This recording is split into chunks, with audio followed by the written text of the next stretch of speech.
먼저 기도하고 들어가도록 하겠습니다. 사랑하는 하나님 감사합니다. 오늘 주일, 좋은 주일을 우리 가운데 허락하시고 하나님을 예배하는 사람으로 우리를 불러주셔서 너무 감사합니다. 이곳에 교회를 세우시고 하나님의 영광 돌리는 자들로 삼아주시고 하나님의 빛을 선포하는 자들로 우리를 불러주셔서 감사합니다.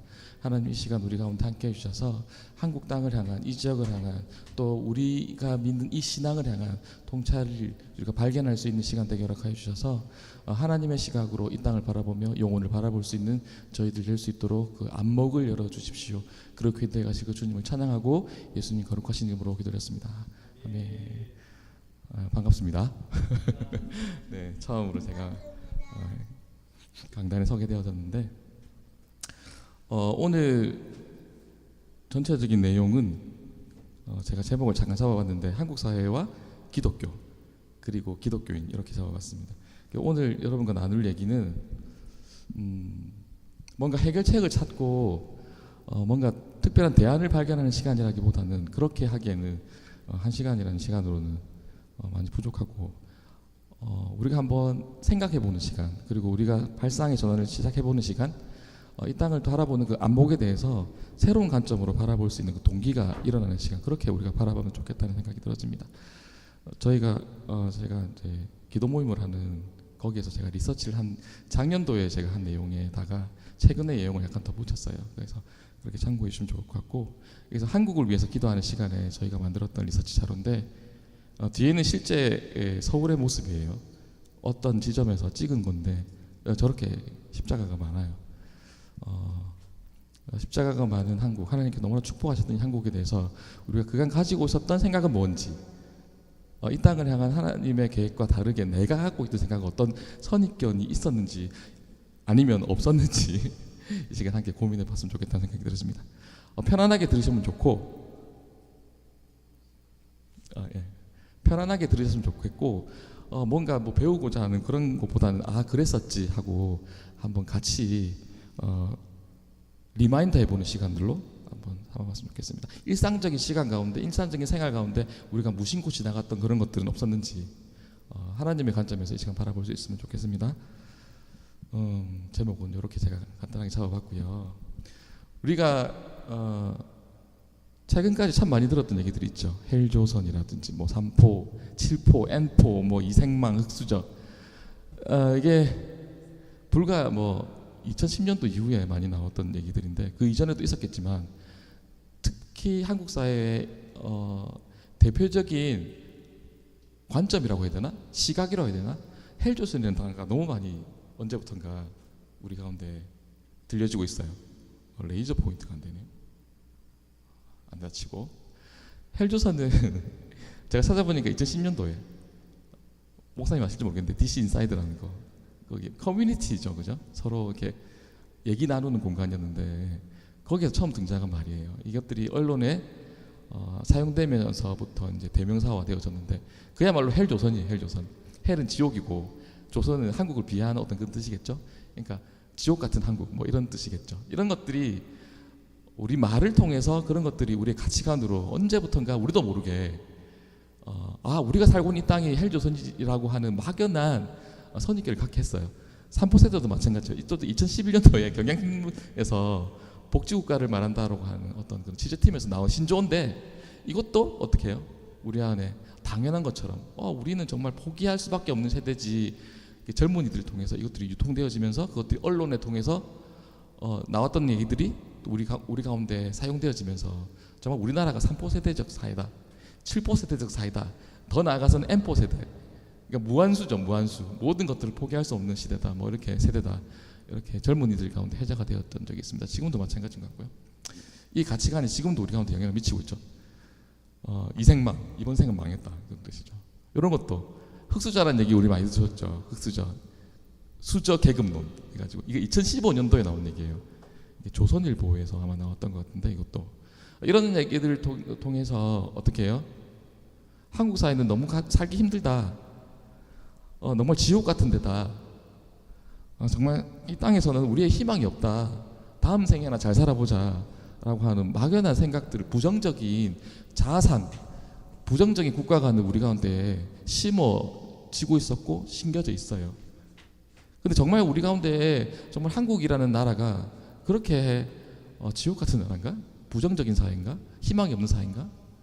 한번 생각해 보면 좋은데 언론에서 그렇게 쓰는 대로, 우리가 일상에서 쓰는 대로 그렇게 그들을 받아들이는 우리들을 보게 되어집니다. 근데 성경에서 말하는 것은 전혀 다른 얘기를 하고 있죠. 성경에서는 어떻게 말씀하십니까? 나를 사랑하고 내 계명을 지킨 자에게는 어때까지? 천대까지 은혜를 주신다고 하셨고요. 출애굽기 20장 6절 말씀에 또 시편에서 보면은 할렐루야 여호와를 경외하고 그의 계명을 즐거워하는 자는 복이 돋아지고 그의 후손이 땅에서 강성하며 경직한 자들의 후손에게 복이 있으리로다라고 후손에 대한 복으로 하나님께서 말씀하고 계십니다. 그러면 앞에 얘기하고 들으잖아요. 세상에서는 우리를 헬조선이라고 부르는데 하나님께서 우리를 헬조선으로 만드셨느냐? 한번 고민해 봐야 되잖아요. 제가 이 시간에 뭘 생각해 봤으면 좋겠냐면은 우리 기독교인들도 똑같이 세상에서 말하는 헬조선이나 삼포세대라고 하는 부정적인 자아상을 대입하고 있다는 거죠. 즉 뭐예요? 하나님 말씀하고 괴리되게 우리의 삶이 계속해서 나아가고 있다는 거죠. 지금 우리가 어디에 지점에 있는지, 그래서 기독교인이 지금 어떤 생각 가운데 가고 있는지 한번 이 시간에 같이 고민해 봤으면 좋겠습니다. 잠시 우리의 걸음을 멈추고, 그죠? 우리가 살아왔던 시간들과 우리가 썼던, 우리가 들려왔던 그런 얘기들, 언론지상에서 나왔던 그런 얘기들이 정말 사실인지, 정말 그런 건지 한번 이 시간에 고민해 봤으면 좋겠다는 생각이 들어졌습니다. 지금부터 나온 조사는 사회조사라고 한국 국가에서 하는 조사예요. 그리고 기타 다른 조사들도 포함되어 있는데 한국 사회를 진단하는 것들은 객관적인 자료는 결국 통계겠죠. 국가에서 한 겁니다. 그래서 여러분들이 믿으셔도 되고 이 자료가 절대 거짓이 없다는 것들을, 그리고 공신력 있는 기관에서 만들었다는 것들을 말씀드리고 싶어요. 레이더 포인트가 안 돼가지고 좀 그렇네요. 야, 그냥 읽을게요. 2023년이잖아요. 작년 기준입니다. 2021년도 대비해서 5,175만이었는데 2020년을 기준해서 이미 우리나라는 국가 소멸 단계로 들어갔어요. 뭐예요? 애기 안 낳는다는 거죠. 이거 너무 자연스럽게 우리가 받아들이고 있는데 나중에도 얘기하겠지만 이 부정적 자아상의 결과라고 저는 봅니다. 이 땅 가운데 우리 가운데 심어 놓았던 그 부정적 자아상이 아이를 안 낳게 하고 결혼을 미루게 하고 그런 비성경적인 어떤 명제들을, 정의들을 우리 안에, 우리 기독교인들의 마음에도 같은 정의로 동일하게 우리가 받아들이는 수용한 것은 아닌가 우리가 돌아보게 되었습니다. 2021년도에 학교 수술 0.81명입니다. 그죠? 한 명이 안 되잖아요. 그러니까 줄고 있는 거예요. 그러니까 몇 년 전인지 제가 정확하게 기억 못 하겠는데 언제가 되면 국가는 소멸 단계에 들어갑니다. 학교 가보면 올해 우리 조카들이 2명이 학교를 들어가게 되는데 20명 남짓 한 학기에 지금 그 전은 모르겠는데 지금 그 정도로 굉장히 많이 아이들이 없다고 합니다. 거기가 아기들이 많이 사는 지역임에도 불구하고 그렇답니다. 그 밑에서 보는 그래프는 뭐 만나면 사회적 고립감과 관계망에 대한 얘기인데 어떻게 되어졌어요? 고립되어지고 외로워진다는 거죠. 그리고 누구한테 문제가 생겼을 때 도움을 요청할 사람이 있다 없다? 없다. 한국 사회가 지금 그렇다는 거예요. 연결해서 계속 보시면 됩니다. 인구는 줄고 있고 사회적으로, 개인적으로는 고립되어 있다. 이렇게 보시면 됩니다. 그러니까 당연히 뭐가 되어져요? 고령화는 증가되어지겠죠. 아기들이 안 나으니까 기대 수명은 올라가고 실제적으로 수명이 연장되어지면서 당연히 초고령 사회로 진행되겠죠. 일본은 이미 심각하게 진행되어졌는데 한국은 발전 속도와 함께 늙어가고 있고 중국은 발전하기도 전에 늙어간다, 이런 얘기가 있거든요. 한국은 우리 발전 속도와 같이 늙어가고 있어요. 그래서 초고령 사회 심각한 단계에 있는데 얘기 잘 안 하죠 우리가, 그죠? 그리고 어떻게 해요? 2인 이상의 가구가 증가하고 있다는 거 뭐예요? 결혼을 안 하니까 1인 가구가 증가하는 거죠. 1인 가구가 31.7%, 100% 중에서 우리나라 2인 가구가 28, 그러니까 합치면 어떻게 돼요? 50%가 넘는 가구가 2인 이하예요. 아이도 안 낳고 결혼도 안 하고 뭐 이런 사회를 진행되고 있다는 것들을 앞에 얘기가 반증되어지는 거죠. 5번에 보면 결혼을 안 한다는 얘기, 당연히 출산을 안 하겠죠. 출산을 안 하고 결혼을 안 하니까 뭐가 돼요? 혼인 수는 줄겠죠. 근데 저걸 절대적 기준으로 봐야 돼요. 이혼이 준 건가? 그게 아니고 결혼을 안 하니까 이혼이 잠수한 거예요. 잘 보셔야 됩니다. 저 데이터를 이렇게 보면 개선되고 있네 이렇게 볼 수 있잖아요. 아니에요. 혼인은 줄고 있어요. 그러니까 이혼이 줄어가는. 당연히 이혼이 줄고 그죠? 초혼 연령이 올라가겠죠? 이런 문제가 있다. 다 연결되어 있는 거죠. 인구가 감소할 때 이런 요소들이 다 데이터에 깔려 있다. 이렇게 같이 보시면 될 것 같습니다. 데이터가 너무 많아가지고 제가 이걸 다 추릴 수 없고 간략간략하게 몇 가지만 특징적인 것만 제가 추려온 거거든요. 이해하시고 6번은 건강에 대한 인식 증가인데 이건 제가 안 실었어요. 안 실었는데 증가했다. 건강에 대한 자기 건강에 대한 관심이 증가했고 정말 건강해졌다. 그렇게 보시면 됩니다. 이거는 사회적 사교육비에 대한 얘기인데 불평등이 심화됐다는 거죠. 그죠? 돈 많은 사람들은 더 많이 가르치고 어떤 사회라는 거죠? 어떤 사회라는 거죠? 세계화 시대와 발맞춰가지고 어떻게 된다는 거죠? 우리 소위 얘기하는 각자 도생. 내 아이만 잘 키우면 되는 거예요. 이게 다 연결되어지는 거예요. 다 연결되어지는 거예요. 그러니까 각자 도생이에요. 그러니까 부모 잘 사는 부모는 더 많이 가르치고 양적으로 덜 많이 가르치고 가난한 애들은 뭐 배움의 기회가 많이 줄어드는 거죠. 사교육비 지출되는 비용도 차이가 많이 나는 거죠. 그죠? 이렇게 보면은 부정적인 사회 같은데 이걸 한 맥락으로 보셔야 되는 게 뭐냐면 사회가 발달하는 거하고 우리가 가지고 있는 가치관의 변화가 다르다는 걸 보셔야 돼요. 사회가 계속해서 점진적으로 발전하는데 우리의 인식은 다른 곳에 외부적인 것에 영향을 받고 있다라고 보셔야 돼요. 지금부터 그 얘기를 좀 해드리려고 합니다. 사회가 그러면 나빠졌냐? 나빠져서 아기를 안 낳고 결혼을 늦게 하고 출산을 안 해서 아기가 줄어들어서 우리나라가 점점 국가 소멸 단계로 진입하고 있는 거고 그래서 결과적으로 인구가 계속 줄고 있는 건가라고 보셔야 되는 거죠. 7번에 보면은 노동환경 변화 추이입니다. 어때요? 70%, 71%, 70%, 70%. 고용률은 어때요? 같아요. 변화가 없습니다. 오히려 여자의 사회 진출은 많아지는 거죠. 47에서 51.2%까지. 그러니까 고용률은 변함이 없어요. 우리가 계속 고용이 안 된다, 실업이다 이렇게 말씀을 하는데 뒤에 데이터 있으니까 더 보여드릴 텐데 사실은 아니에요. 그냥 같아요. 예전이나 지금이나 5년 전이나 지금이나 10년 전이나 지금이나 2000년이니까 아니에요. 20년 전이나 지금이나. 노무현 정부 때 우리나라가 호황이었거든요. 초호황이었거든요. 경제 발전 7, 8% 이렇게 했었어요. 우리가 안 믿기지만 그때잖아요. 그때나 지금이나 별 차이 없어요. 작년 기준으로 봤을 때. 또 실업률은 어때요? 오히려 떨어졌어요. 보십시오. 2000년하고 2020년 터울이죠. 그죠? 줄었어요, 안 줄었어요? 50%에서 5.5%에서 3.7%. 이건 어떻게 설명을 할 수가 있는 거죠? 우리가 매 실업률, 고용률 얘기하잖아요. 사실상 저 정도면은 웬만한 선진국들은 완전 고용 상태라고 얘기합니다. 그러니까 고용하는데 내가 자발적 실업이 일어난다는 거죠. 내가 일하기 싫어서 쉬는 거예요. 그 상태가 3% 이렇게 나가는 겁니다. 이탈리아나 스페인 같은 경우에는 너무 심각해요. 그래서 거기 사는 사람들은 독일이나 이렇게 외국으로 많이 일하러 가요. 자기 나라에서는 일자리가 없기 때문에. 그래서 고용률이 심각합니다. 실업률이 당연히 높겠죠. 근데 우리나라 경우는 굉장히 양호한 상태입니다. 그렇게 보셔야 되고 그렇다고 해서 거기가 소득 수준이 극히 높으냐? 아니에요. 이탈리아랑 우리랑 거의 같아요. 작년은 우리가 앞섰고 올해는 약간 몇백 달러 떨어졌는데 사실상 같다고 봅니다. 같은 경제 규모에서 실업률이 저 정도 차이 난다는 것은 엄청난 차이입니다. 이거는 이제 구체적으로 데이터를 나타내는 건데 별 증감이 없어요. 이 레이저 폰트가 안 돼서. 전체적으로 봤을 때 여성의 사회 진출은 많아지고 있고 전체적인 고용은 안정적이다. 단순 노무가 조금 1% 늘었는데 그것은 크게 유의미한 의미는 아닌 것 같아요. 결과적으로 뭐냐면은 다시 말씀드리지만 고용에는 변함이 없다. 고용은 잘 되고 있다. 심지어 실업률도 너무 낮다. 선진국 중에서도 최상위 클래스다. 이렇게 인식하시면 되겠습니다. 8번에 보면은 GDP 어때요? 우리 세계 10위에 들어갑니까? 이 조그만 나라가 세계 10위예요. 작년 같은 경우에는 이탈리아를 앞서버리거든요. G7이라고 하는 서방 선진국 모임에 우리가 들어가요. 우리를 넣었어요. 자기들이. 우리가 가겠다고 한 것도 아닌데. 왜냐고요? 우리가 전 세계에서 경제적 기여가 사회적 기여가 너무 많기 때문에 크기 때문에 비중 있는 나라가 됐고 중요한 나라가 된 거예요. 나토라고 아시죠? 나토에서 우리나라를 참여해달라고 지금 요청하고 진짜 참여하고 있어요.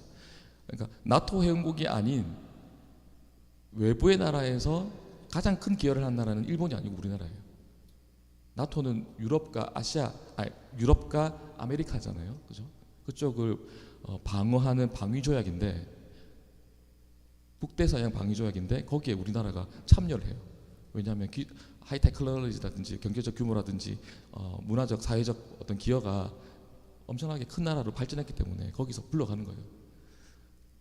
소득 수준을 보시면 35,000달러가 넘어가죠. 이게 4인 가족으로 보세요. 4인 가족으로. 4인 가족으로 n분의 1이기 때문에 4인 가족으로 보시면 1년에 1억을 번다는 거예요.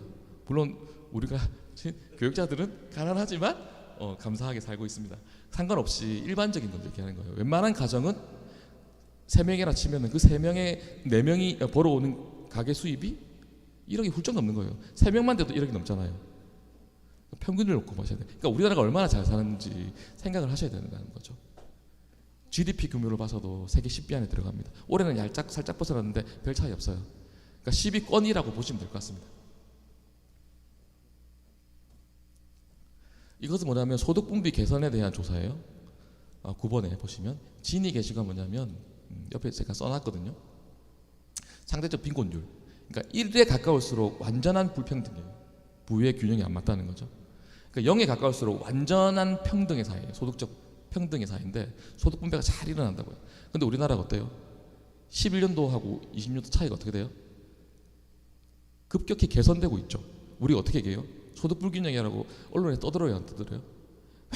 상대적 박탈감하면서 사회적 기회가 없고 얘기를 하잖아요. 들어요, 안 들어요? 근데 데이터는 어떻게 나옵니까? 오히려 개선됐다고. 어떻게 이걸 해석할 거죠? 언론에서 이런 얘기 안 해주거든요. 자기들 클릭하기 좋은 기사만 내거든요. 왜냐하면 소비자가 국민인데 그 분노를 활용하는 거예요. 이 분노 마케팅이죠, 일종의.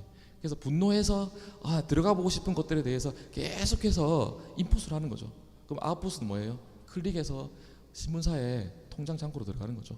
이것 때문에 우리가 속고 있다는 걸 제가 말씀을 좀 드리고 싶고, 속고 있다기보다는, 그렇게 부정적인 표현보다는 우리가 생각 없이 받아들이고 있다, 수용하고 있다, 이렇게 보시면 됩니다. 소득 5분 배율도 다 같은 얘기예요. 소득 5분위 배율은 상위 20%와 하위 20%를 나눈 거예요.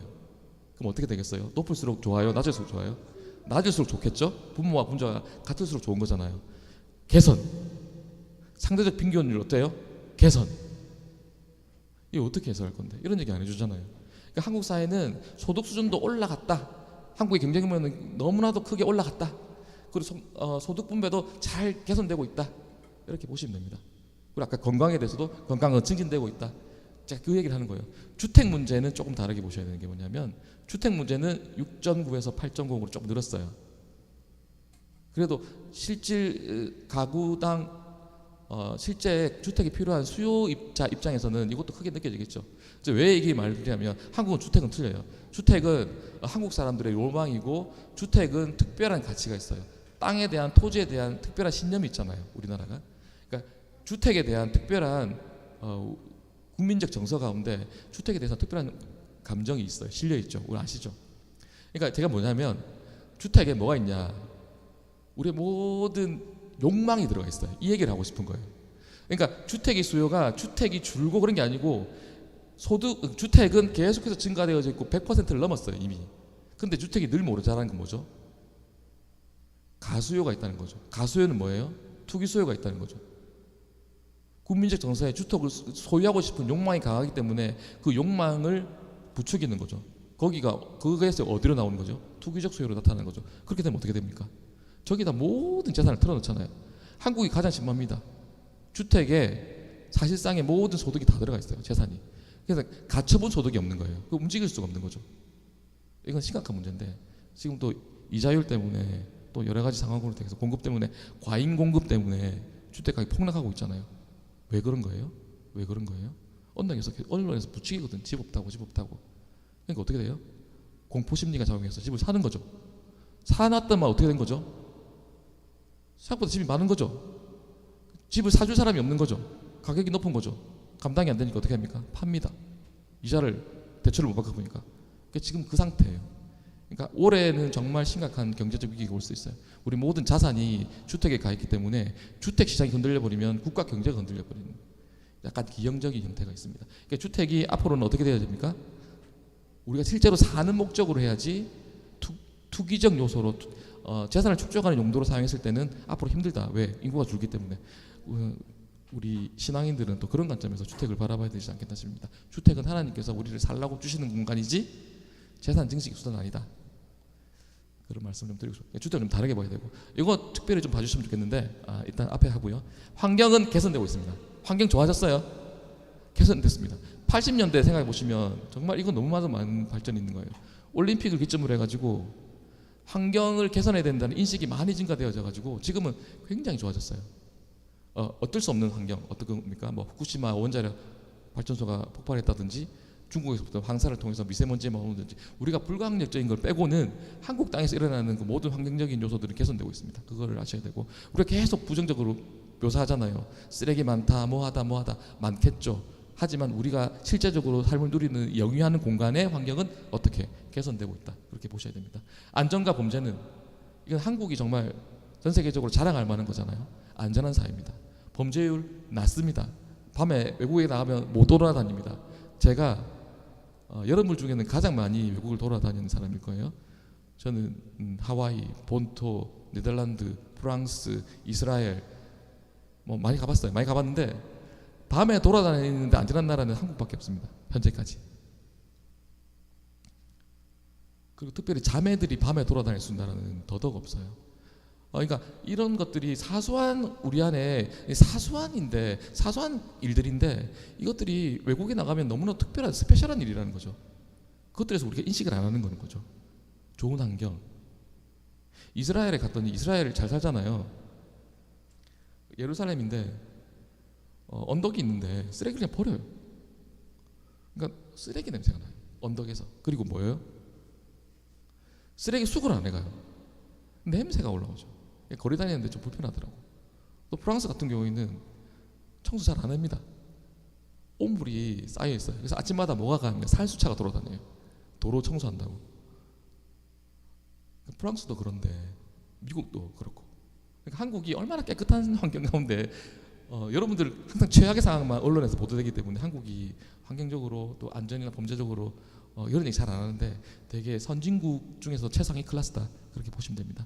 우리가 늘 어디랑 비교합니까? 일본 비교하고, 그죠? 우리가 범접할 수 없는 싱가포르 비교하고, 그죠? 싱가포르는 껌을 만약에 소지하거나 뱉으면 어떻게 됩니까? 태형이 있죠. 태형이. 벌금이 문제가 아니고. 그렇게 독재국가잖아요. 근데 그런 거 비교하면 안 되는 거죠. 언론에서 항상 그런 극단적인 예만 우리에게 비춰주니까 이런 것도 인식 안 하는데, 넘어가겠습니다. 자살률, 이게 참 심각한데, 한국이 매년 발표되는 자살률 통계가 있죠. 전 세계적으로 우리나라 몇 등이라고 그래요? 1위라고 합니다. 근데 제가 좀 놀랄 만한 얘기를 보여드릴게요.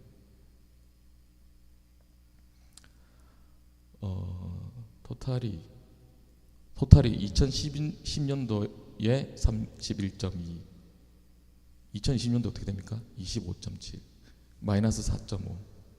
얘기 안 하죠. 자살률 줄고 있어요. 1위 하는 건 맞을지 모르지만 전체적인 숫자는 줄고 있다고요. 개선되고 있다고요. 이 얘기를 안 하죠. 또 특별히 이거를 제가 말씀드리려고 하는 건데, 노란 표만 보세요. 어디가 증가하고 있어요? 10대부터 20대, 30대만 증가하고 있습니다. 이걸 보셔야 돼요. 데이터는 거짓말 안 하잖아요. 보세요. 제가 한 개만 예를 들게요. 10세에서 19세 여자 10.2%, 20에서 29%, 여자가 아니고 20에서 29세 보시면 20년도에 뭐 되겠어요? 13% 증가. 이런 거에 대해서 얘기 안 하잖아요. 이거는 뭔가 외부적인 요인이 개입했다는 거죠. 전체적으로는 자살률이 주는데 뭐가 자살률을 끌어올리고 있느냐를 보셔야 되는 거죠. 10대부터 30대 젊은 층에서 폭발적으로 늘고 있습니다. 저는 이 외부적 요소라고 봅니다. 저는 이것들이 외부 환경적 요소인데 저는 특별히 아직 제가 조사하고 연구한 건 아니라서 함부로 말씀드리기 못하지만 저는 큰 데미지가 교육적 데미지라고 봅니다. 교육이 올바르게 우리에게 생명에 대해서 가르쳐주고 있는지, 생명에 대해서 우리 존엄성에 가치 있는 인간으로 한 사람을 가르쳐내고 있는지 고민해봐야 되고 의심해봐야 된다는 거죠. 크리스찬들의 관점에서는. 왜 유독 저기 만들까요? 이거 저희들이 소비하는, 저 세대에서 소비하고 있는 주 언론의 통로가 뭐죠? SNS나 특별히 소셜미디어죠. 거기서 뭐가 유통되어져 있는 건가 고민해봐야 되는 거죠. 저거는 저게 자연적인 증가 요인이라고 보기에는 너무 의심스러운 점이 너무 많아요. 제가 이거에 대해서 다음에 제가 따로 할 건데 너무 시간이 없고 그래서 그런데, 하여간 자살률은 줄고 있다, 쉽게 얘기해서. 근데 증가한 이유는 뭐다? 이 자살률이 1등을 유지한 이유가 뭐다? OECD 중에서 10대, 20대, 30대 자살률이 대폭 증가했기 때문이다. 무슨 말이에요? 데이터는 거짓말하지 않는다. 누가 저거를 의도하진 않지만 미필적 고의로 준동하고 있다는 거죠. 자살에 대해서, 생명을 포기하는 것에 대해서 상대적 박탈감 연결되어지지 않습니까? 헬조선과 이생망, M4 세대라고 하는 젊은 세대에서 유통되는 그 단어가, 어쩌면 내가 무심코 쓴 이 단어 하나가 한 생명을 죽음으로 내몰 수 있다는 거죠. 죽음하면 떠오르잖아요. 죽음은 누가 하는 거예요? 누가 관장합니까? 사단이 관장하는 거잖아요. 우리가 이 세계를 바라볼 때 영적인 관점으로 바라보지 않으면 이 세대는 이해가 안 됩니다. 종교를 넘어가기 전에 세상은 계속해서 하나님께서 축복을 더하셔가지고 이 땅 가운데 폭발적인 기독교 국가로 거듭나게 하셨고, 그죠? 25%에서 20% 사이에 변함이 없습니다. 나중에 보여드리겠지만, 근데 사회는 계속해서 어렵다, 힘들다, 괴롭다라는 얘기가 계속해서 언제부턴가 들려지고 있어요. 제가 조사해 보니까 92년부터 자살률이 올라가기 시작합니다. 평균을 유지하다가. 그래서 2092년도에 대해서 제가 조사를 좀 하고 있는데 아직까지 데이터 정리가 안 돼서 그런데 뭔가 있는 것 같아요. 뭔가 있어요. 예를 들면 2002년부터 낙태율이 대폭 증가합니다. 2002년도에 뭐가 있어요? 월드컵이 있었죠. 월드컵을 통해서 많은 사생아가 양산되어져 버려요. 부끄러운 얘기지만 얘기 아무도 안 하잖아요. 성의 자유를 통해서, 성적 정체성에 대한 자유를 통해서 어떻게 됩니까? 혼잡해지잖아요. 뭐가 나요? 생명. 그래서 뭐가 일어나요? 생명이 너무나 가치 없이 버려지는 거죠. 이런 거 누가 하는 거예요? 사단이 하는 겁니다. 우리 생각 안 하잖아요. 그러니까 이렇게 증가하는 요인에 대해서 우리가 고민해봐야 되는 거죠. 하나님께서 계속 축복하고 계신데 축복하고 계십니다. 데이터를 보시면 알잖아요. 근데 나라는 계속해서 발전하고 개인의 삶도 보다 이전보다 더욱더 잘 살게 되어지고 있는데 왜 우리의 얘기들은 거의 거꾸로 가고 있지? 왜 스스로 고립되고 있지? 왜 결혼을 안 하지? 왜 애를 안 낳지? 이거 한번 생각해 보셔야 돼요. 이게 비단 어떤 언론 환경 때문에 그런 건지 아니면 교육의 문제 때문에 그런 건지 그런 차원에서 단편적으로 볼 건 아니에요.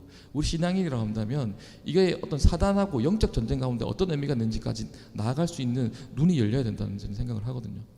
너무 많이 보게 되어져요. 사실은 제가 여기는 제가 모두가 보는 자리이기 때문에 제가 수위를 조절하지만 저는 많은 데이터를 갖고 있어요. 이거에 대해서 우리가 고민해봐야 되는 거죠. 그저 우리가 바르게 살고 잘 살고 이 관점에서만 볼 게 아니라는 거죠. 이게 하나님의 큰 구원의 관점에서 사단은 그와 함께 어떻게 이 땅 가운데 우리를 해방하고 있는지, 구원의 과정 가운데 얼마나 많은 해방이 일어나고 있는지를 영적 관점에서 바라볼 수 있는 통찰력이 우리 가운데 있으면 좋겠습니다. 넘어갈게요. 종교적 현황에 대해서 보겠습니다. 2021년도에 20%죠. 개신교, 불교 17%, 천주교 15%인데 이게 일단 데이터는 그렇고요. 보겠습니다. 이거는 다른 조사예요. 한국 리서치 조사이고 이게 뭐냐면 개신교의 세대별로 구분되어지는 건데 레이저 포인트 안 되니까 평균 20%예요. 근데 18에서 29%, 67%라고 하는 게 뭐냐면 종교가 없다고 생각하는 사람들. 그러니까 나이가 어릴수록 종교가 없다고 생각하는 거죠. 신이 없다는 거죠. 특별히 기독교에 대한 이탈 현상이 일어나게 되어집니다. 뒤에 보시면 알겠지만. 근데 과대되어진 측면이 커요. 이걸 잘 보셔야 되는데 통계상으로 20%라는 숫자는 어제도 20%고 작년도 20%고 그전에도 20%였어요. 변화가 없어요. 근데 어디가 줄고 있어요? 10대들이 줄고 있죠. 젊은 층들 다 줄고 있잖아요. 10대, 30대까지 보세요. 20% 밑이죠. 아시겠어요? 제가 레이저 포인트가 없어가지고 그렇긴 한데 무슨 말씀 드리고자 하냐면 같은 맥락으로 공통분모를 찾을 수 있어요. 한국 사회에 대해서 부정적인 자아상, 부정적인 인식, 그리고 자살률, 종교적 이탈 현상, 기독교를 떠나는 현상, 공통분모를 찾아낼 수 있으면 좋겠다는 생각이 들어집니다. 제가 단정 짓진 않을게요. 이 지역적인 구분인데, 밑에는 지역적 구분인데 아무래도 관루 원래부터 그랬거든요. 광주 전라 쪽에 개신교 비율이 높아요. 그죠?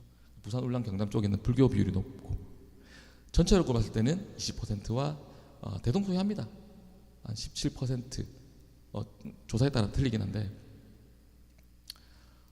지금 시점에서 말씀을 좀 드리고 넘어갈게요. 무슨 말 드리느냐면 두 가지 관점에서 보셔야 되는데, 한국 사회 기독교가 발전한 건 아니지만 그 세력이 줄지 않았다는 것, 믿는 신자의 숫자, 신앙인의 숫자는 줄지 않았다는 것, 그걸 먼저 말씀드리고 싶은 거고, 한 가지 더 말씀드리고 뭐냐면 5분의 1이잖아요. 7, 80년대 폭발적 붐, 여의도 광장에 100만 명이 모이는 그 시절에 붐은 아니지만은 계속해서 유지되고 있는데 뭘 보셔야 되는 거냐면 발전도 없다는 거죠. 그러니까 죄송한 얘기지만 이 관점을 좀 가졌으면 좋겠어요. 무슨 관점이냐면 한국 사회는 아직까지 유교 불교의 사회다. 왜? 아직 5분의 1만 크리스찬이고 우리 생각이 바뀌고 사고가 바뀐 세대는 그 중에도 다라고는 할 수 없지만 그래도 절대적 기준으로 봤을 때 5분의 1밖에 안 되는 거죠. 5분의 4는 뭐예요? 아직도 유교 불교적 가치관 갖고 사는 거예요. 그러니까 뭘 생각하셔야 되냐면 우리가 기독교인이 3페인트 틀릴 때가 아니라는 거죠. 우리 잘났다고 자랑할 때가 아니라는 거죠. 뭐 해야 되는 거죠? 더 전도하고 더 기도하고 하나님 앞에 무릎 꿇고 나가야 되는 거죠. 이 민족 살려달라고, 이 조국 살려달라고 몸부림쳐야 될 텐데 지금 기성교회에서 하고 있는 행위들은 어떤 것들이라는 거죠. 하나님께서 너무 복을 주셔가지고 많은 사람들이 기득권, 우리가 소위 얘기하는 지도층, 그리고 어떤 경제적인 부유, 이런 것들을 많이 하나님께서 성공적인 삶을 살게 하셨습니다. 근데 성공적인 삶을 삶에도 불구하고 어떻게 되는 거죠? 그냥 이런 정체되어 있다는 거죠. 줄지는 않았지만. 이게 무슨 말이에요? 가치관이 바뀌지 않았다고, 사회가. 그러니까 계속 우리는 도전자의 자세를 가져야 된다는 거죠. 그러니까 가난한 마음, 영혼을 향한 가난한 마음, 우리 옆집에 사는 그 어떤 누구를 향한 그 가난한 마음, 갈급함, 심령, 일어나야 된다는 거죠. 우리가 너무 일찍 샴페인을 터뜨려버린 건 아닌가라는 생각이 듭니다. 그렇게 됐을 때 IMF 왔잖아요. 그죠? 그죠? 하나님께서 우리에게 어떻게 실망하실지 모르겠지만 지금 우리가 생각했던 것들을 바꿀 필요가 있어요. 우리가 한국 사회의 주도적인 세력이라고 생각하지 마라가 아니고 그렇게 단정 지으면 안 된다는 거죠. 그런 생각은. 반대로 서구 유럽은 어떻게 되어진 거죠? 유대 기독교 문화예요. 그 베이스에 누가 지금 도전하는 거죠? 그리스, 헬라 문화가 도전하는, 헬라, 로마 문화가 도전하는 중이죠. 인간 중심의 문화가. 그러니까 혼란스러운 거죠. 그러니까 베이스와 판이 틀리다는 거죠. 한국은 불교, 유교적 베이스에서 기독교 문화가 도전하는 상태고, 서양은 유대 기독교 문화인데 헬라, 그리스, 로마 문화가 도전하는 중이다. 그러니까 혼란하긴 한데, 둘 다 혼란스럽긴 한데 판이 틀리다는 것들을 바라볼 수 있었으면 좋겠습니다. 이건 다른 것에서 더 얘기할 수 있는 부분이 한데, 하여튼 이거는 이렇게 한번 말씀을 드릴게요. 종교가 없다는 비중이 늘어났죠, 젊은 세대 중에서. 근데 되게 재밌는 건 뭐냐면 불교와 기독교가 같습니다. 이 IMF 때 조사한 거거든요. 뭐 생각나는 거 없어요? 기독교에 대해서 얼마나 많은 소위 얘기하는, 입에 담기 싫은데 개독, 혐오를 느끼고 혐오 정서가 확대되어지고 느꼈죠. 우리 피부로 느꼈잖아요. 근데 기독교가 폭망한 것 같았잖아요. 기독교가 아예 사장되는 것 같았잖아요. 근데 같아요. 개신교와 불교와 빠지는 숫자가 전주가도 뭐 별 차이 없고요. 8%니까. 그러니까 종교를 부정하는 세대가 우리 젊은 세대인데, 이 세대가 꼭 기독교만을 부정하는 건 아니라는 거죠. 영적 환경이, 종교에 대해서 무신론적 가치관이 생긴 거죠. 이거와 교육하고 연결시킬 수 있을까요? 저는 연결시킬 수 있다고 생각하거든요. 이것도 조사해봐야 되고, 우리가 이런 것들 예서쳐야 되는데 안 하잖아요. 그죠? 종교가 싫은 거예요. 제가 볼 때 저는 제가 단언할 수 없지만은 굉장히 의심하고 있습니다. 교육적으로 계속해서 학교에서 뭘 가르치는지를 보셔야 돼요. 유물론적 가치관을 한동안 가르쳤잖아요. 그게 지금 세대들에게 나타나는 걸 수도 있을 거라고 제가 조심스럽게 말씀드려봅니다. 단정 짓는 건 아니고 그런 연구가 좀 일어났으면 좋겠고 그런 조사들이 발표됐으면 좋겠다는 생각이 들었습니다. 자, 이거는 우리 종교, 우리 애들의 문제인데, 우리 기독교의 문제인데, 우리 기독교만 볼게요. 코로나 시기를 거치면서 2020년, 21년을 거치면서 매주 참석하는 인구의 수가 57에서 51로 줄였어요. 다른 거는 내가 일단 뺄게요. 천주교는 어때요? 소폭 증가했죠. 불교는 어때요? 불교는 원래 1년에 한 번 가잖아요. 석가탄신일이라고 하는 그날 1%, 2% 미미하긴 하지만 증가했고, 천주교도 22에서 25로 증가했어요. 뭘 얘기하는 겁니까? 기독교 신앙인은 20%로 같은데 내가 떳떳하게 매주 내가 매주 자랑스럽게 떳떳하게 그리고 소망을 품고 교회 가는 신앙인들의 숫자는 줄고 있다는 걸 보셔야 됩니다. 그러니까 기독교 신앙을 버린 게 아니고 내가 교회에 갈 명분이 줄어들고 있다고 보셔야 돼요. 교회 가서 위로를 받고 격려가 일어나고 회복이 일어나고 소망을 발견하고 그게 아니고 교회 가면 힘든 거죠. 들려지는 소리는 왜 부정적인 소리고 계속 기독교인들 다 뭐 어디 가버려라 이런 얘기들 가운데 우리가 교회에서 미안한 얘기지만 동기부여가 되어지지 않는 것 같아요. 교회에 가야만 하는 동기부여. 교회에 오라고는 하죠. 교회에 매주 참석해야 됩니다라고는 하지만 그 안에 영혼을 움직일 수 있는 동기부여는 되고 있지 않은 건 아닌가라고 우리가 고민해 봐야 될 시점이 아닌가 생각이 되십니다. 우리가 뭘 외치고 있는가, 어떤 구호가 우리 교회에서 나타나고 있는지 한번 돌아봤으면 좋겠다는 생각이 들습니다. 너무 큰 차이잖아요. 57에서 50, 무려 6%가 빠졌습니다. 이 심각한 문제죠. 뭘 코로나 때문에 그럴까요?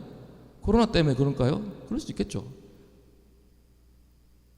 이 조사는 뭐냐면 참여도에 대한 조사예요. 참여도에 대한 조사. 뭐 절대적으로 못 가고 이 문제가 아니고 상대적으로 내가 가야 될 명분이 있느냐 없느냐의 문제를 얘기하는 거거든요. 교회가 아직 그에 대해서 해답을 주지 못하고 있다. 이렇게 보시면 될 것 같습니다. 지금부터는 개신교 내에서의 문제를 좀 얘기해보고자 합니다. 우리 언론지상에서 뭘 계속 얘기해요? 코로나 시기나 지금도 마찬가지겠지만 기독교 하면은 뭐가 등식으로 TV에서 많이 나와요? 태극기 부대 맞아요? 그 이스라엘 국기도 나오기도 하고. 뭐냐면 뉴스에서 보면은 뭐가 나오냐면 보수 기독교 교회 지도자들이 그 대통령과 함께 오찬하는 것 뭐 이런 거 맨날 나와요. 그 어떤 한 정파를 균형 잡히지 않게 지지한다든지 그런 걸 계속 노출시킵니다. 제가 볼 때는 의도적인 것 같아요. 왜냐하면 보세요. 보수 몇 %예요? 22.3%. 진보 몇 %예요? 30.4%. 그리고 중간에 뭐예요? 중도라는 거예요. 진보도 이것도 아니다. 47%예요. 그러니까 중보수라고 말하는 건 22%라고. 그러니까 진보 쪽만 보더라도 30%라고. 더 많죠. 그러니까 한국이 보수적이에요, 진보적이에요. 판을 구분하는 건 아닌데 본다면 이 데이터상으로 진보라고 판단할 수 있겠죠. 근데 뭐가 많아요? 중도가 많아요. 그게 무슨 말이에요? 태극기 아니라고. 태극기에 보여주는 어떤 수구적인 모습이 아니라고. 우리가 싫어하는, 우리가 혐오감을 진짜 느낀다고 말하는 막무가내 무식하고 대화 안 되고 그런 기독교가 아니라는 거예요. 근데 언론에서는 뭘 노출시킵니까? 자극적인 것. 그죠? 제가 정치적 이데올로기를 내가 따지자고 구분하자고 설명하는 게 아니고 기독교인들의 인식이 이렇다고요. 오히려 중도가 늘고 있습니다. 중도가. 왜? 이도 싫다 저도 싫다는 거예요. 관심 없다는 거예요. 어느 한편에 서기 싫다는 거죠. 그게 50%예요. 47%니까 이거 50%라고. 근데 과대되어 있어요. 어디에? 보수적 이미지. 보수라기보다는 수구적 이미지에. 그러니까 보수와 수구는 틀린 거거든요. 수구적 이미지에 갇혀 있어요. 프레임 안에 갇혀 있어요. 언론은 계속 그걸 양산합니다. 그러면서 더 기독교에 대한 인식은 더 부정적으로 변하겠죠. 그리고 우리 스스로에게도 기독교에 대한 자부심이라고 해야 됩니까? 약화되겠죠. 약화된다는 게 뭐냐면 응집력이 약해진다는 거예요. 그러니까 신앙에 대한 열정이라고 표현하면 쉽게 얘기하면 그렇게 되겠죠. 참여도가 줄고 있다는 거죠. 이거랑 연결되어지겠죠. 57에서 50일까지 줄어드는 게 우리가 수구적인 프레임 안에 갇혀 있다는 것들을 생각하셔야 되고, 그것에 대해서 할 수 있다면 얘기해 주셨으면 좋겠어요. 기독교는 그런 거 아니다. 생각이 건전한 곳이다. 특별히 정치적 노선을 선택하지 않는 비율이 절반이다. 우리 그런 정치적 세력이 아니다. 모 목사님을 대변해야지는 대표하고 상징처럼 여기 있는 그 아니라고 좀 얘기를 해주셨으면 좋겠다는 생각이 들었습니다. 물론 뭐 와닿진 않겠고 뭐 설득력이 없긴 하겠지만, 이거는 뭐냐면 이 조사에 대해서 말씀 안 드렸죠. 이거는 기독교 단체가 아니고 학술 단체라고 봐야 됩니까? 신학교에서 나온 조사예요. 그러니까 하나의 신학교가 아니고 여러 교단의 교수님들이 연합해서 만든 조사예요.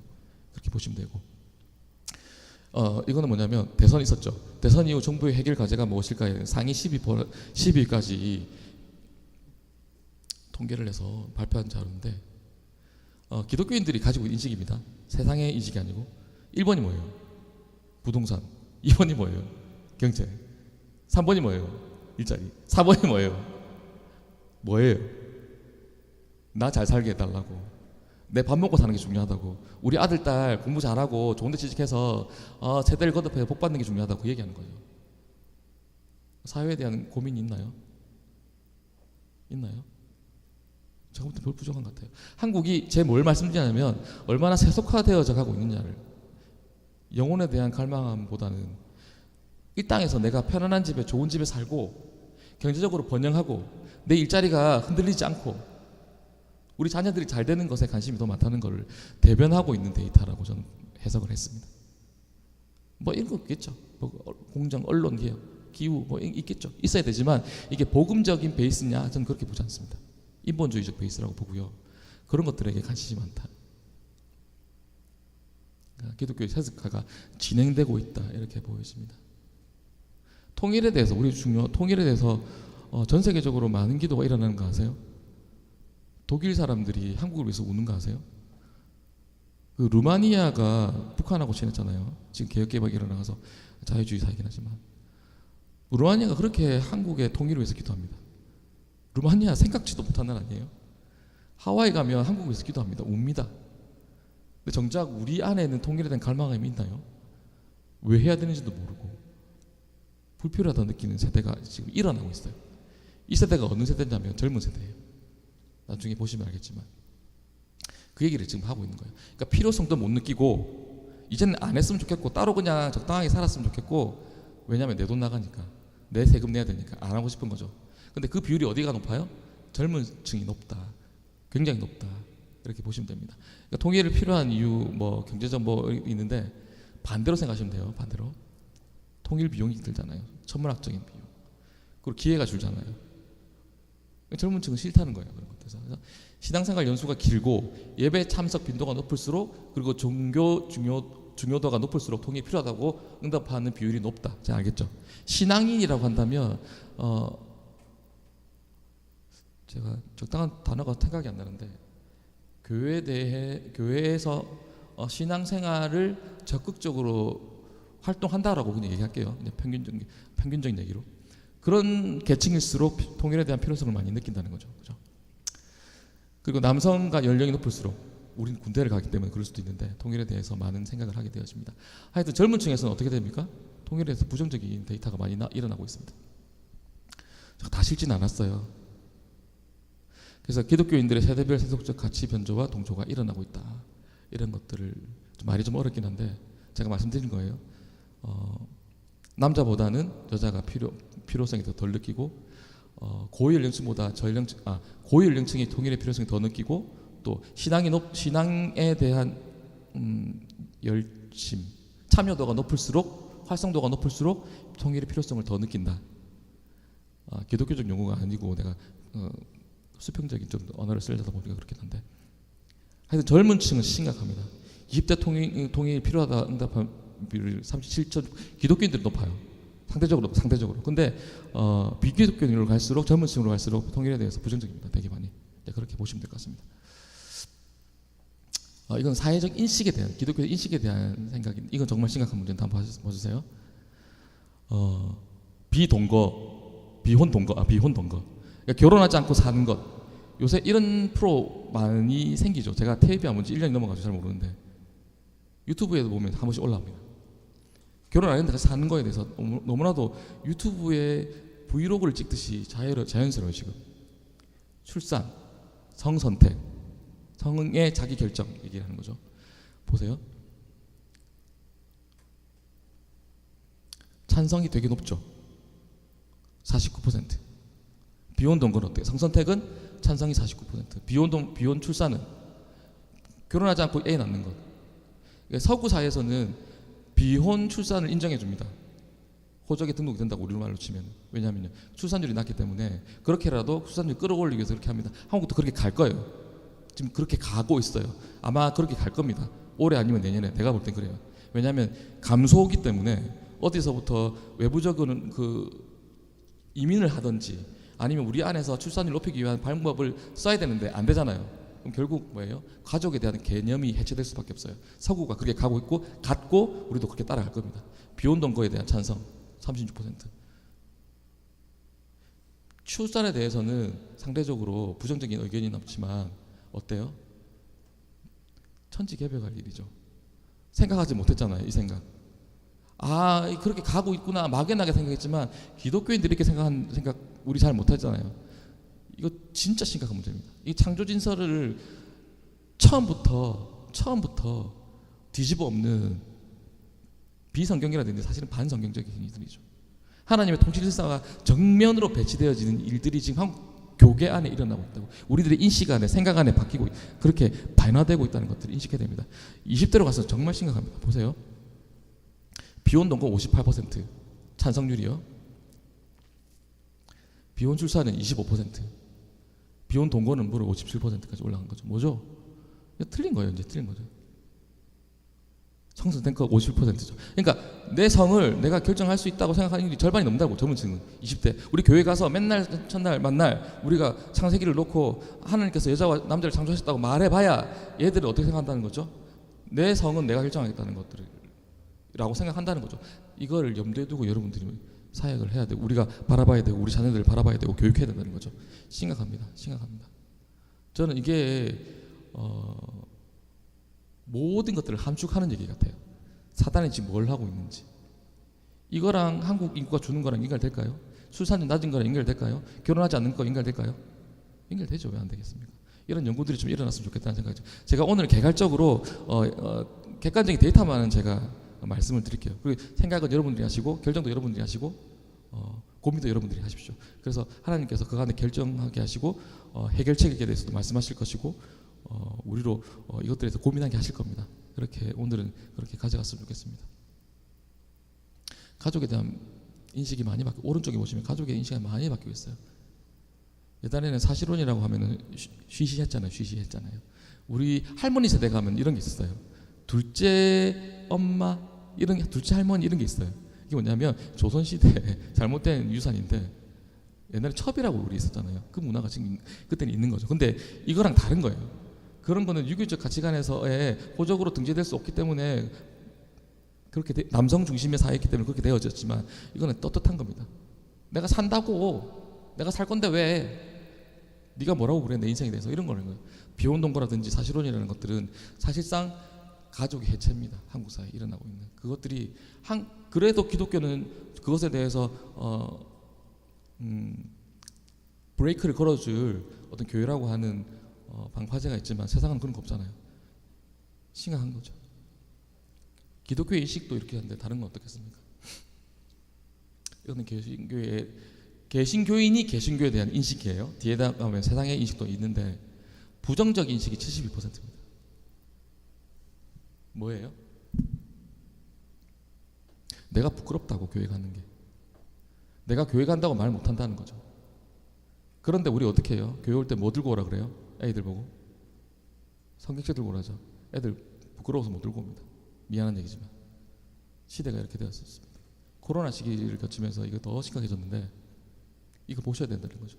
아이들의 고민이 뭔지, 내가 믿는 종교에 대한 고민이 뭐가 있는지, 내가 다니는 교회에 대한 고민이 뭐가 있는지 우리가 보셔야 된다는 거죠. 이것들 수용하고 이것을 인정해라는 뜻이 아니고, 이런 아이들이라고 하는 것에 대해서, 이런 세대라고 하는 것에 대해서, 이런 젊은 층이라고 하는 것에 대해서, 젊은 세대라고 하는 것에 대해서 우리가 고민을 하고 받아들여야 된다는 거죠. 이거 인정 안 하면은 내일을 못 나가잖아요. 일단 나의 모습을 인정해야 내일의 나의 모습에 대한 소망이 발견되어지죠. 우리가 이렇다고 지금 처참하게 지금 이러되어져 있다고. 제 말이 좀 거친데 우리 안에 지금 이런 일들이, 우리가 얼마나 많은 성경을 읽었습니까? 얼마나 많은 성경 공부 프로그램이 있고 얼마나 많은 교회 프로그램들이 돌았어요. 이 기형적이었다는 얘기를 좀 하고 싶은 거죠. 이런 거죠. 타이타닉이 침몰하고 있는데 그 안에 있는 사람들이 한쪽으로 몰린 거예요. 사람들이 많으니까 저기는 안전하다고 생각했지만 거기가 더 빨리 침몰하는 거죠. 그러니까 어떤 한 교회가 기형적으로 사람들이 몰리는 거는 그게 마냥 기뻐할 일은 아닐 수 있다. 제가 단정할 수는 없어요. 단정하고 싶지도 않고. 그게 좋을 수도 있잖아요. 좋은 현상일 수도 있으니까 내가 함부로 말할 수는 없겠지만은 우리가 고민해야 되는 거죠. 우리의 생각 가운데서는 계속 이렇게 좀먹고 있다는 거죠. 내가 가고 있는 교회가 부끄럽다. 내가 믿는 종교에 대해서 부끄럽다. 친구들에게 얘기할 수 없다. 더더구나 전도할 수 없다. 밖에 나가서 찬양하면 부끄럽다. 왜? 욕하니까. 안 입고 온 시선으로 바라보고, 불편한 시선으로 바라보고. 우리 느끼잖아요. 사실은 나가보면 뭐 이런저런 얘기가 있습니다. 이것만 보면 될 것 같고, 이거는 이제 일반인들이죠. 두 개만 볼게요. 코로나 이후에 기독교 이미지는 거리를 두고 싶으니까 가까이 하기 싫다는 거죠. 멀었으면 좋겠고, 사기꾼 같은. 천주교 볼까요? 온화하고 따뜻하다. 불교 온화하고 따뜻하다. 자, 이 조사가 나왔는데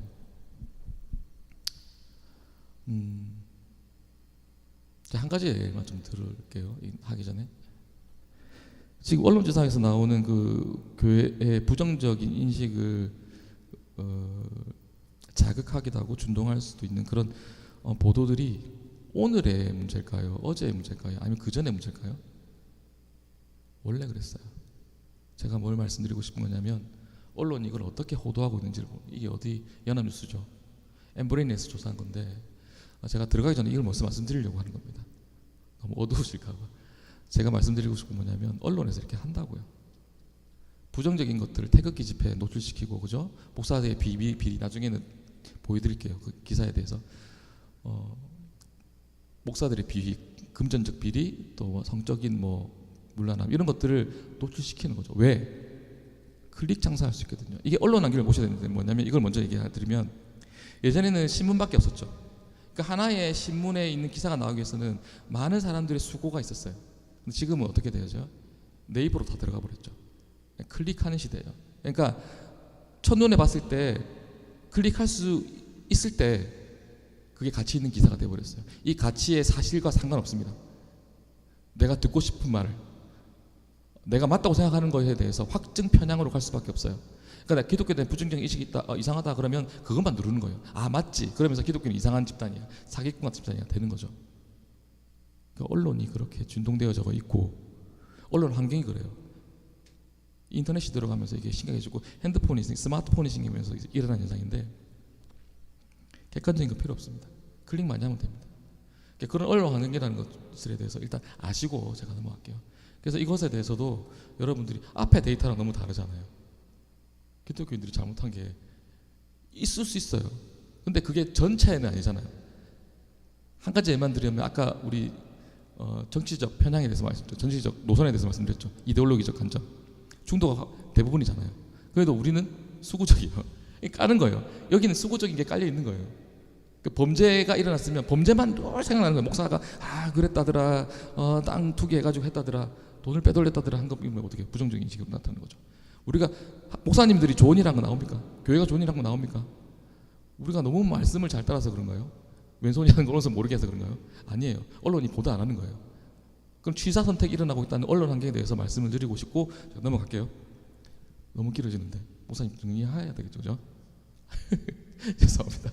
제가 짧게 하려 했는데 지금도 굉장히 간략하게 하고 있지만 당연히 줄겠죠. 신뢰도, 기독교에 대한 신뢰도, 그죠?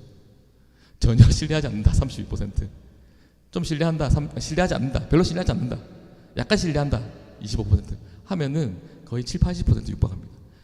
적어도 신뢰하지 않는다만 보면은 거의 65% 육박하고요. 위에 거는 기윤실에서 한 거고 중간에 거는 목회 데이터 연구소, 마지막에 거는 국민일보에서 한 거, 뭐 크게 차이는 없는데 국민일보 조사와 목회 데이터 조사가 보면 이제 생각하죠. 이 인식은 어디에서 왔을까? 이 인식은 어디서부터 불러왔는가? 앞에 거를 지금 되돌려 보세요. 이 맥락이 맞아요? 이 의심을 가져야 되잖아요. 우리가 아무도 이게 대해서 고민 안 하잖아요. 그냥 이것들을 다 받아들이잖아요. 언론에서 그렇게 얘기하니까 맞겠지. 돌 던지니까 맞아야 되지. 맞으세요. 맞으시고 하는 건 좋은데 왜 그런지에 대해서는 스스로를 돌아보시고 우리가 스스로를 돌아봐야죠. 잘못한 거 있으면은 인정하고 회개하고, 잘한 거 있으면은 아니다라고 얘기할 수 있는 우리 안에 그런 것들이 일어나야 되지 않겠나. 이 전도니까. 제 말은 우리가 그래서 우리를 변호하라는 뜻이 아니고 그게 전도니까. 그 자체가 전도잖아요. 그런 관점에서 봤을 때 우리가 좀 더 언론에 대해서 주의 깊게 바라볼 필요가 있겠다. 비판적으로 바라본다기보다는 주의 깊게 고민해 봐야 필요가 있겠다라고 생각합니다. 제가 이것을 뭘 깔고자 하는 거냐면요, 그런 거예요. 우리는 아직까지 기독교만은 도전의 문화입니다. 한국 사회에서. 김해는 미전도 종족입니다. 미전도 지역입니다. 우리가 생각 안 하잖아요. 서울만 보고 전라도만 바라보니까 여기가 되게 막 기독교적인 곳이라 생각하는데 경남만 봐도 그렇고요, 김해도 그렇고 부산도 그렇고 우리가 이거 거의 미전도 종족이나 마찬가지인데 그럼에도 불구하고 우리 고민 안 하잖아요. 그러니까 이런 베이스에 있기 때문에 우리의 전도에 어려움이 있다, 이렇게 같이 보셔도 돼요. 그러니까 그것에 대해서 우리를 변호하라는 뜻이 아니고 이 심각성에 대해서 언론 환경이나 우리의 인식에서 얼마나 큰 괴리가 있고 문제가 지금 일어나고 있는지 이 하나님 나라와 연결되어 있기 때문에 제가 이렇게 말씀드리는 거고요. 지금부터 이제 언론에 대해서 약간 말씀을 드릴게요. 한겨레나 오마이뉴스는 심각합니다. 더 심각한 건 오마이뉴스가 정말 심각합니다. 그 사람들이 잘못됐다 잘됐다 얘기하고 싶은 생각은 없는데 한 가지는 확실해요. 기독교에 대해서 굉장히 부정적입니다. 굉장히 부정적입니다. 보세요. 한겨레 픽 1600년간 이단 취급 기독교 문서. 그러니까 이게 뭐냐면 종교 다원주의예요. 기독교만 신앙이, 그러니까 구원의 길이 있다는 게 아니고 다른 곳에도 있다는 뭐 그런 얘기인데, 이게 나왔더니 뭘 얘기하고 싶은 거예요? 기독교가 뭘 얘기합니까? 유일신이잖아요. 예수 그리스도를 통해서만 우리 구원받을 수 있다고 말하잖아요. 지금 세상은 어떻게 얘기해요?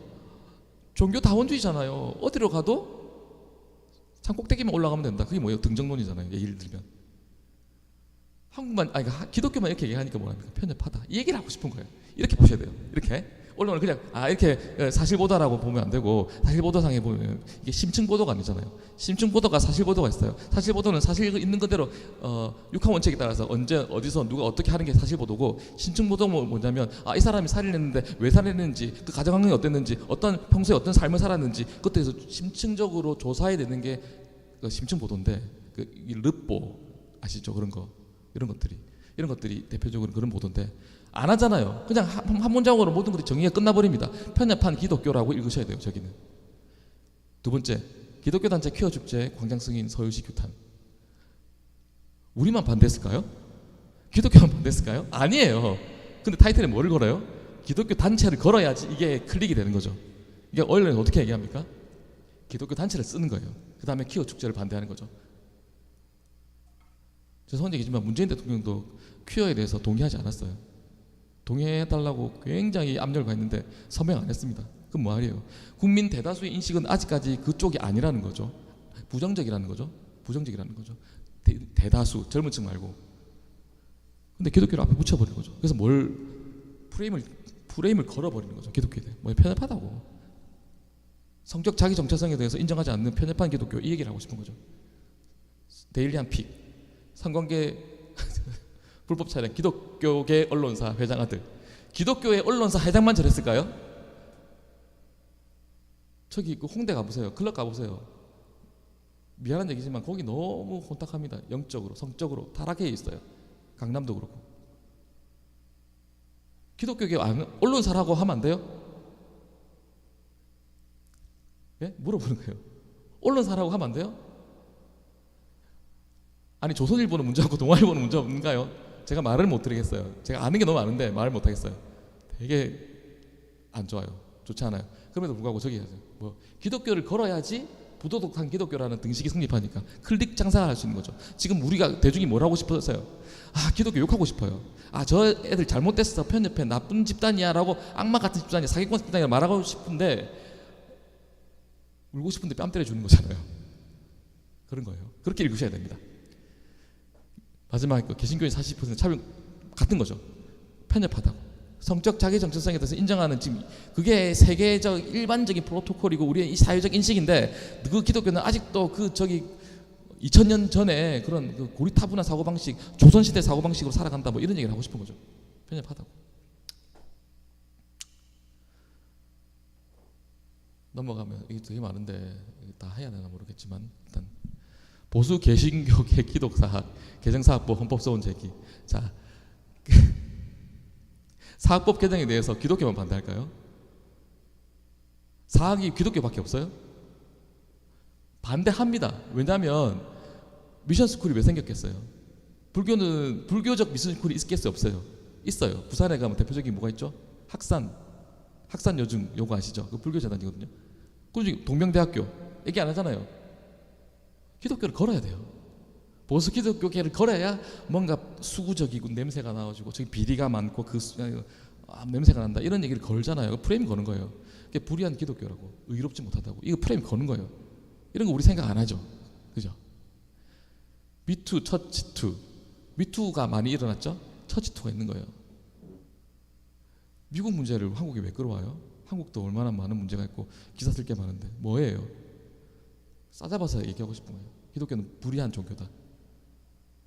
뒤에 또 있습니다. 다른 거 말씀드릴게요. 간단하게 합시다. 개신교 단체 대면 예배 강행, 정광훈 목사 3차 고발.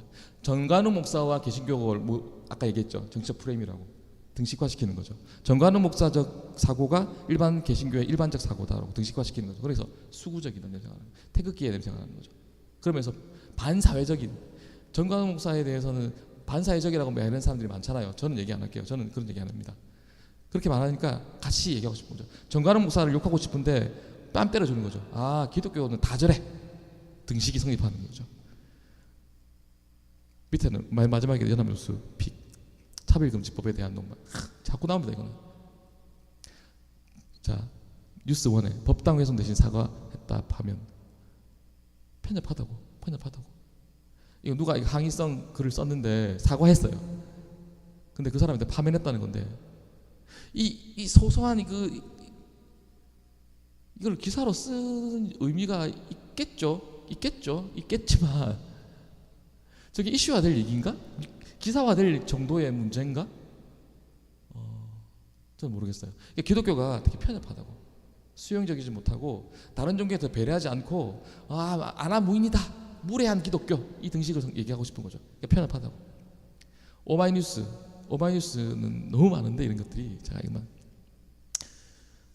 비호감, 차별금지법 또 나오죠. 오마이뉴스가 성적 자기 결정에 대해서 엄청나게 중요하게 여깁니다.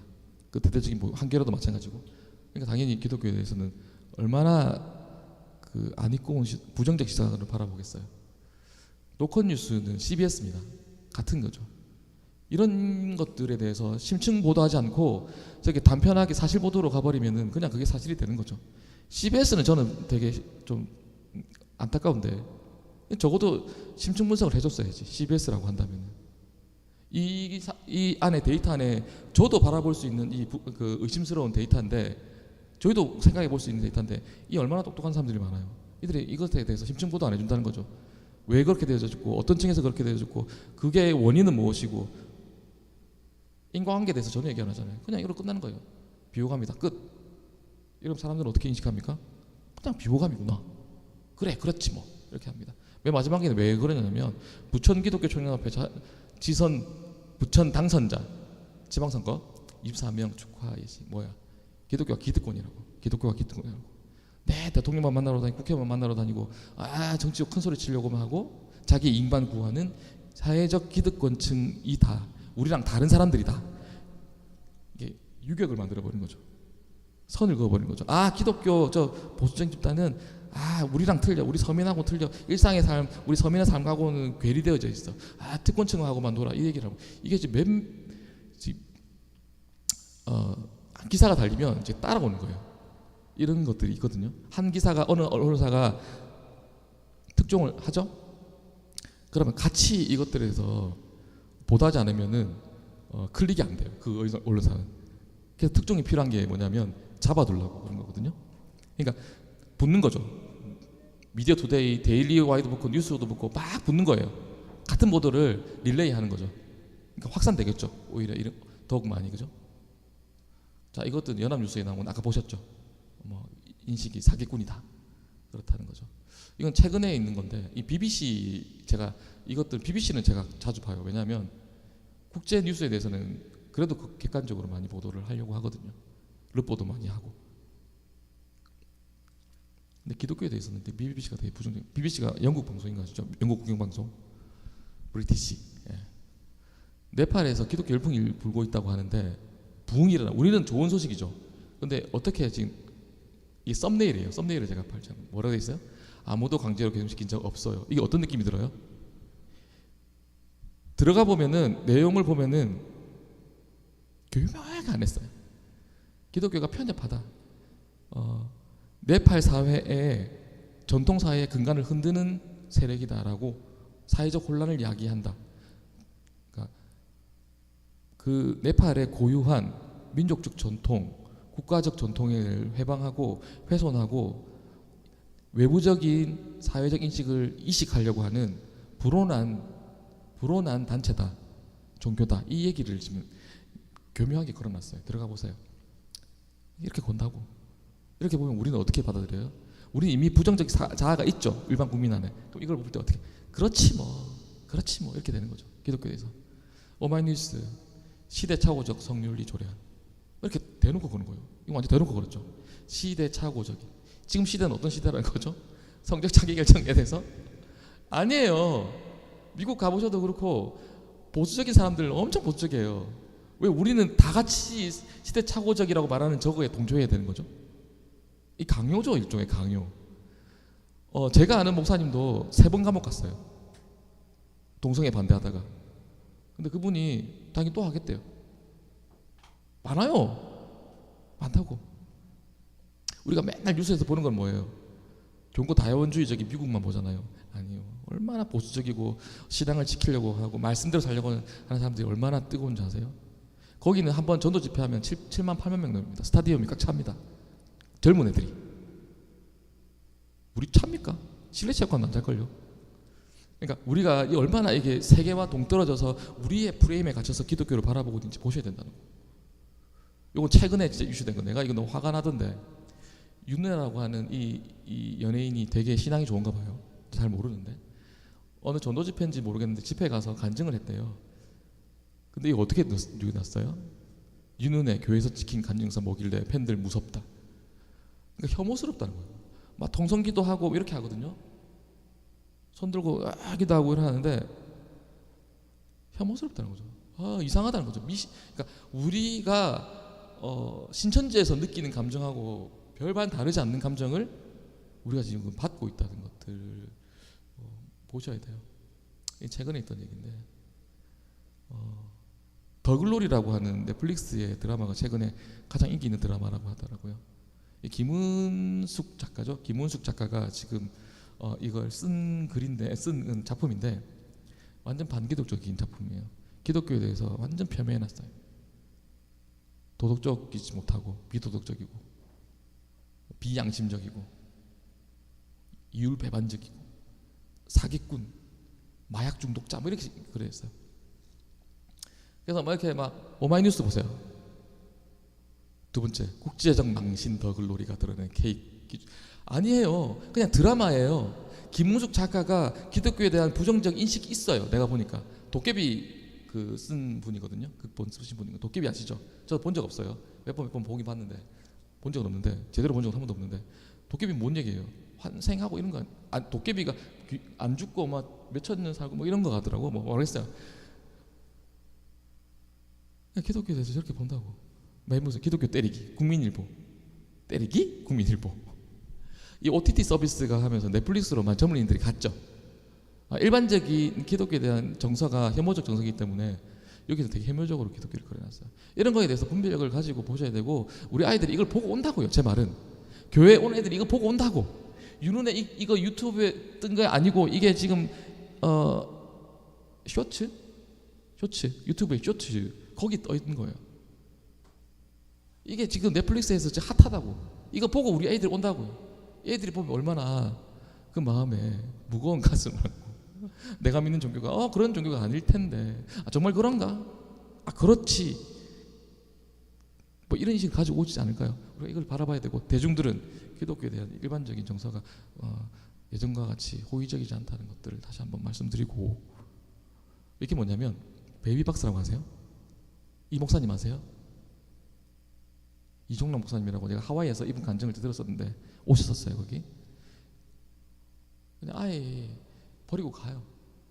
애들 죽겠죠. 그러니까 여기에 버리라고, 딴 데 버리지 말고. 한 아이를 추위에 떨고 있는 아이들인가, 그 아이를, 버려진 아이를 품에 안았는데, 이게 사명으로 알고 이분이 지금까지 사시는 거예요. 이분에서 얼마나 부정적인 줄 아세요? 이게 잘했는지 못했는지, 아이들이 죽어가는데 이 고민할 때인지 모르겠는데, 이것에 대해서 어떻게 보냐면, 브레시안도 좀 문제가 많은 신문사예요. 베이비박스가 버림받은 영화를 줄였을까? 찬반 논란, 이렇게 갑니다.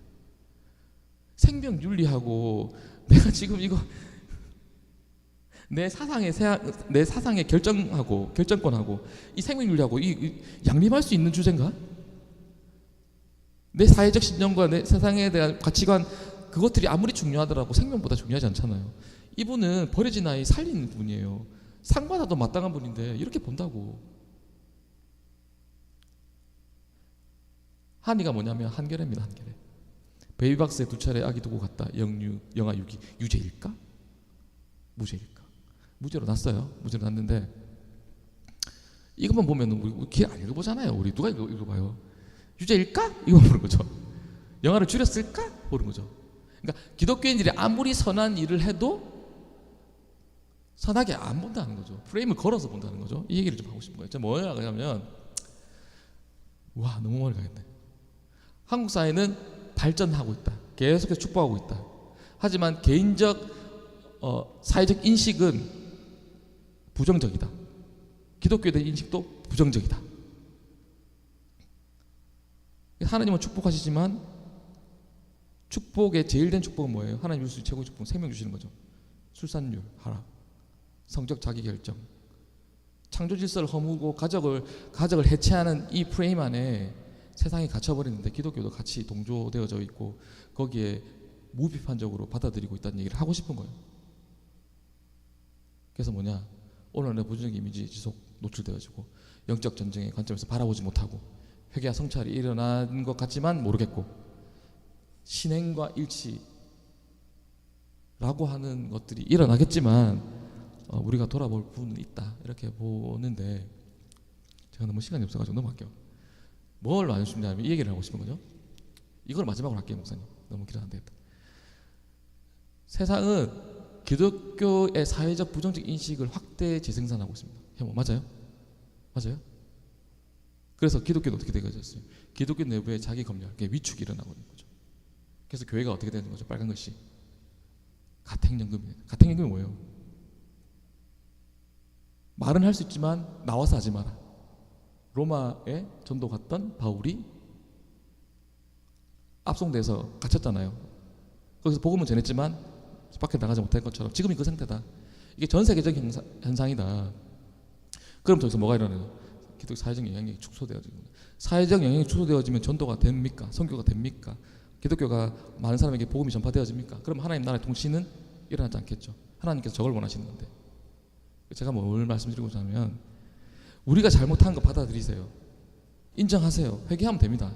근데 더 큰 문제는 뭐냐면, 이게 영적 전쟁의 차원으로 이제 넘어왔다는 거죠. 이 정도 되면은 이걸 누가 주도했겠어요? 누가 감히 이 시대적인 흐름을 누가 주도했겠어요?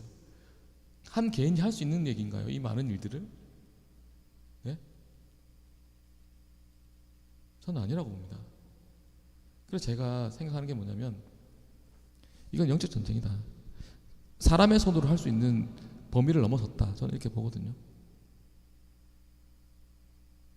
말세 하는데 뭐 그런 얘기는 안 드리고 싶은데 어쨌든 하나님께서 이 구속의 역사를 써나시고 가시는 가운데 오늘이라고 하는 2020년도 2023년이라고 하는 이 현 시점에서 하나님께서는 이 땅에 대한 복음의 열정은 반대로 더 크시다. 그러니까 악한 세력의 방해는 더욱 심해지고 있고 노골화되어져 가고 있다. 거기에 대해서 한국의 일반적인 현상으로 일반적인 인식으로 수용되어져 가고 있고, 근데 기독교인들은 거기에 대해서 무감각하고 조금 패배주의적이고 위축되어져서 바라보고 이 현상을 바라보고 있고 이 시대를 바라보고 있다. 그래서 제가 뭘 말하고 싶은 거예요?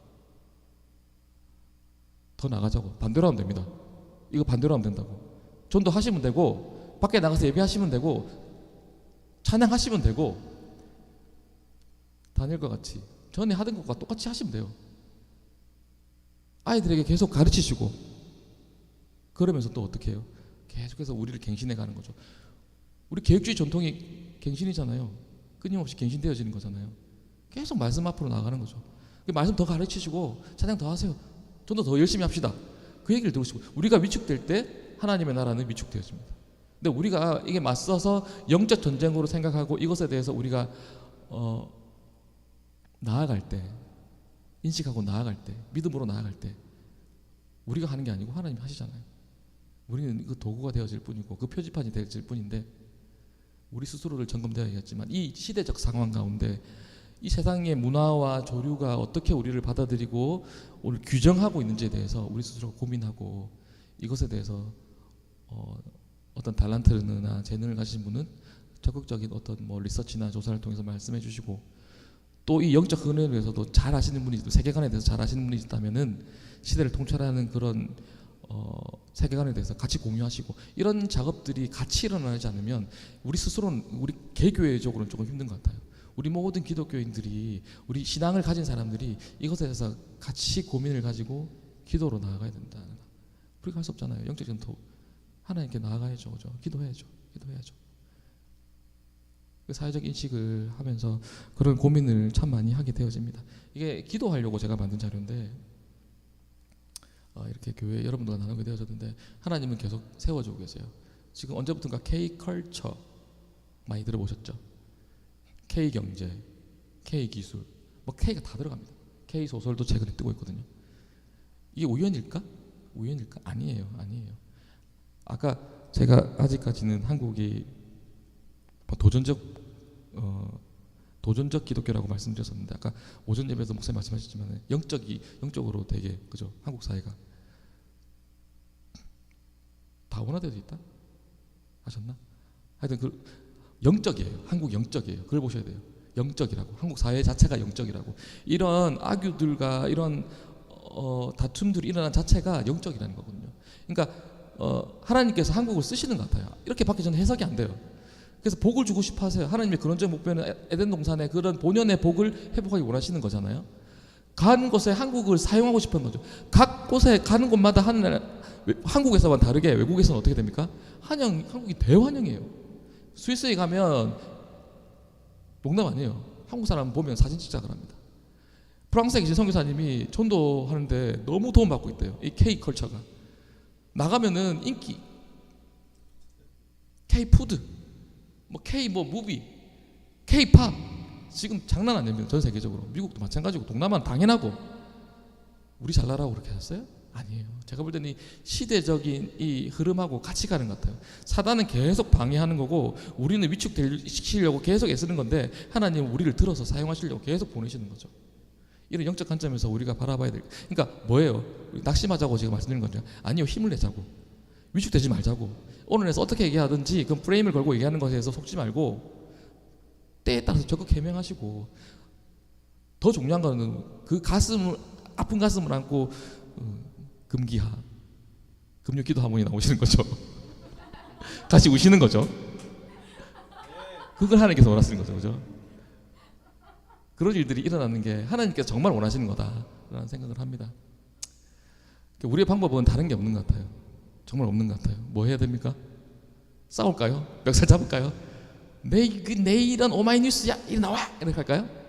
하나님 안 기뻐하실 것 같아요. 그럴수록 더 사랑하시고, 더 축복하시고, 더 전도하시고, 더 위로하시고, 격려하시고, 옆에 있는 우리 좀 어려운 지체들 있으면은, 형제들 자매들 있으면 가서 도와주시고. 로마가 왜 기독교 국가 된지 아시죠? 전염병 환자를 다 버리잖아요, 그 시대는. 그거 누가 걷어서 살렸어요? 기독교인이 살렸죠. 그래서 인식이 변하게 되어진 거고, 결국에 로마를 무너뜨린 거죠, 종교적으로.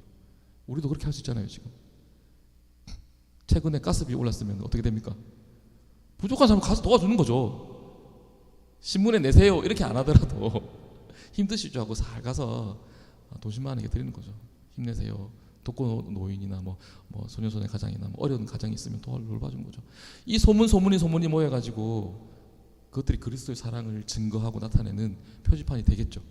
우리의 방법은 이거밖에 없는 것 같아요. 조금 시간이 가고 더디더라도 우리는 더 기도합시다. 더 사랑합시다. 더 축복합시다. 그래서 하나님께서 궁극적으로 이 땅 가운데 이루시기를 원하는 하나님의 나라 통치, 그 안에 도래할 수 있도록, 그 도래한 지금 이것들을 누릴 수 있도록 우리들이 함께 그런 마음으로 나아갔으면 좋겠다는 마음이 들어집니다. 이렇게 하고 이제 맡길게요. 이거는 제가 다음에 또 하도록 하고. 그래서 제가 이 말씀 한마디만 드리고 맡길게요.